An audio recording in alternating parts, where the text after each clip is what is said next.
All right, guys, rainy day here in Tampa. The past week or so, Flipping Steve was here in town. Got to do a few things with him. Go to a card show. Marvel guy was also there.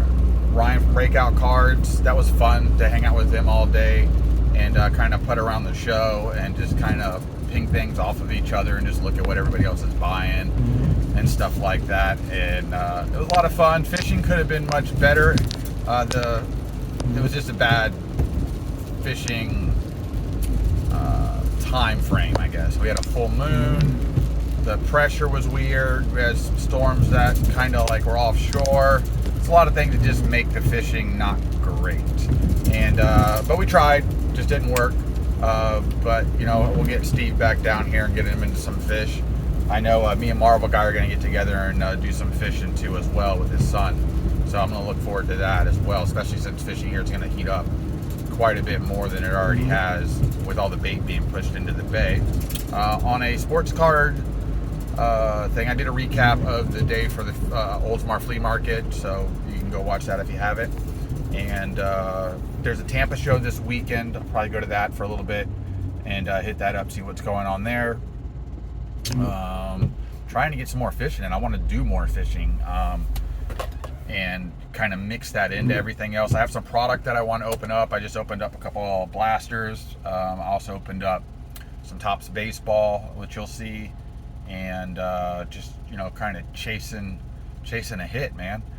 The mosaic stuff has killed me this year. I mean, killed me. Whether it's been basketball or football, I could just tell that there's a higher print run.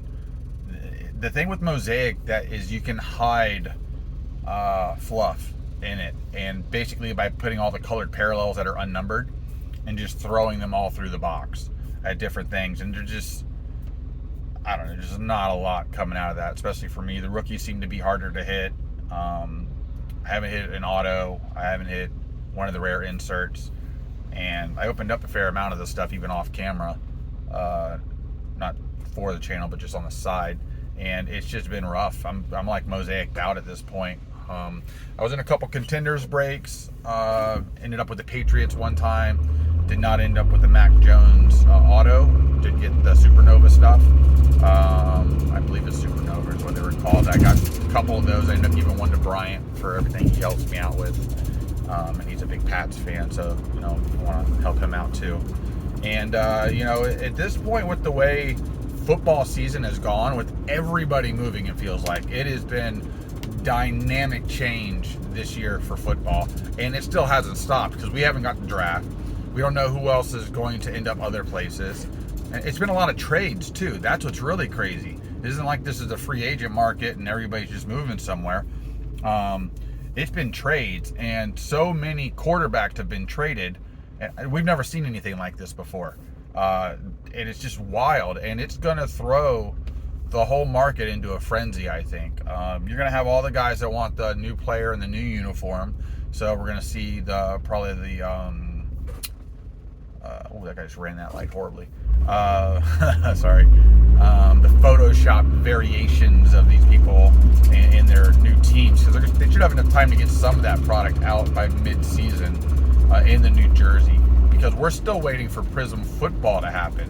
And I don't know what they're going to do to reconcile the delay in product to move things forward, but they got to do something. I mean, I don't know if they just get another product ready earlier, move it into the position to be released earlier. Everything is still pushed back, but is this the new waves, the way everything's always going to continue to come out? And if so, that's horrible, because there's nothing better than having that new product enter the hobby while the players are playing, or even before, to really boost it. Now, maybe they thought ahead long enough and they did like what they do is select with the XRC. That's always entertaining, especially for the rookie class coming up, because it just says, wide receiver 2, wide receiver 4, and then whoever gets picked in that spot that's in that position, that's the card you would then send in to get a redemption for.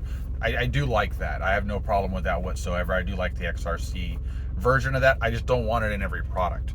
But if you have good product coming out, late in the year like Prism, and they would have thought to put XRCs in Prism football, for instance, knowing there's going to be a delay, that might have been something that, you know, I'd entertain a little bit more.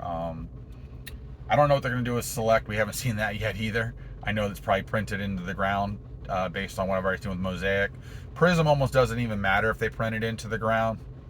People are still going to buy it, especially silvers and stuff, and that's where that chase is. Just because that chase goes all the way through retail. And that's what makes retail so valuable at a Prism level, is because the silvers hold so much value still. And if they guaranteed an auto in like a Mega or something, that's going to do it. The parallels color wise, where Target gets pink and Walmart gets blue and Fanatics gets yellow, you know, maybe one or two take over. It's usually eye appeal, like the lasers versus the disco. But you know, at the end of the day, people are going to collect an entire set of all the colors, which I don't know how many new colors they're adding this year. I'm waiting for rainbow and fluorescent purple and, you know, deep dragon green. And I really want to see a fluffy dog insert card for some reason, or something like that. Something with hair on it, I think would be very cool.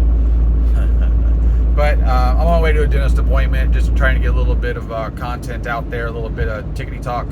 And again, had a great time with the guys down here. Wish I would have spent more time with them.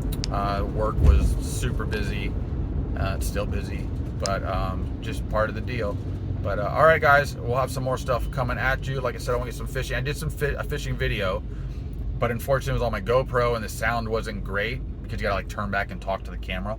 And TJ Maxx, not my sponsor yet, but I may do voiceover on it and talk about what I was speaking about within the video, because it was a really good learning lesson for a lot of people that try to figure things out. And you know,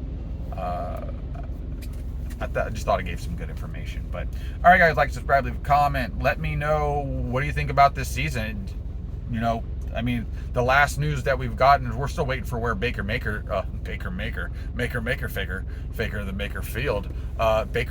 going to end up at. Because Bridgewater's there, Mariota being Atlanta, that's kind of crazy. Jameis Winston going back to the Saints, kind of already saw that. I'm sure Dustin's happy about that. It's funny that Mariota and Winston are now in the same division as a 1-2 draft pick. I was hoping they'd end up on the same team, where Jameis starts and Mariota backs him up, because that'd just be hilarious. But all right, guys, I'm getting ready to get to where I need to be. Appreciate it. Like, subscribe, leave a comment, and take care.